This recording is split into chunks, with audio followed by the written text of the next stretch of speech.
আজানের সময় ছোট্ট একটি দুরূদ পাঠ করুন, আল্লাহ তাআলা আপনার সকল মনের আশাগুলো কবুল করবেন। আজান হচ্ছে খুবই গুরুত্বপূর্ণ একটি মুসলমানদের জন্য, যেটা নামাজের সময় মুয়াজ্জিন তাদেরকে ডাকা হয় যাতে করে তারা আল্লাহ তাআলার ইবাদত করতে পারে। ঈমানের পরে সর্বপ্রথম গুরুত্বপূর্ণ ইবাদত হচ্ছে নামাজ। এই নামাজের জন্য যে আজান দিয়ে ডাকা হয়, সে আজান হচ্ছে এমন একটা বিধান, মুয়াজ্জিন যারা আজান দেন, যারা মানুষদেরকে আহ্বান করেন নামাজের জন্য, যাদেরকে আল্লাহ তাআলা এতটা সম্মান দান করবেন in the day of judgement, কিয়ামতের ময়দানে আল্লাহ তাআলা ওই সকল ব্যক্তিদের গর্দানগুলো উঁচু করে দিবেন এবং সকল মানুষ তাদেরকে দেখে চিনতে পারবে তারা হচ্ছে ওই সকল মানুষ যারা মানুষদেরকে আজানের জন্য ডাকা হয়েছে।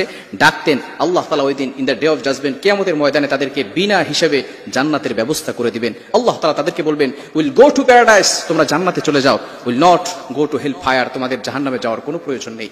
বোঝা গেল এই আজানের সময় যদি আমরা একটি দোয়া করতে পারি, দুরূদ পড়তে পারি, তাহলেই কিন্তু আল্লাহ তাআলার পক্ষ থেকে ফায়সালা চলে আসবে। বিশেষ করে আমাদের মনে রাখতে হবে, যখন আজানের সময় হয় তখন আমরা আজানের জবাব দিব। অনেকে আমরা আজানের জবাব দিতে চাই না।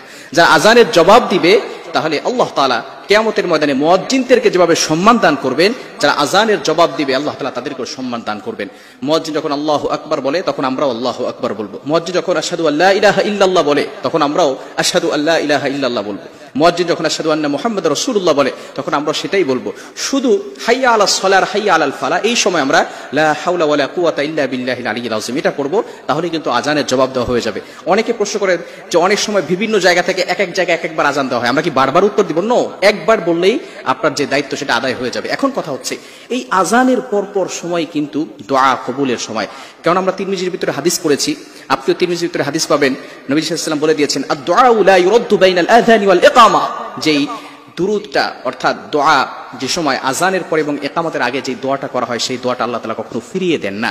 এই সময় যদি দুরূদ পাঠ করা হয়, মনে রাখবেন দুরূদের ব্যাপারে কিন্তু আল্লাহ তাআলা পবিত্র কোরআনুল কারীমের ভিতরে আয়াত নাযিল করে দিয়েছেন। আপনি পবিত্র কোরআনুল কারীম খুলেন 22 নম্বর পারার 5 নম্বর পৃষ্ঠার 4-5 নম্বর লাইন, সূরা আহজাবের 56 নম্বর আয়াতে রব্বুল আলামিন বলেন, ইন্নাল্লাহা ওয়া মালাইকাতাহু ইউসাল্লুনা আলান নবী ইয়া আইয়ুহাল্লাযীনা আমানু সাল্লু আলাইহি ওয়া সাল্লিমু তাসলিমা।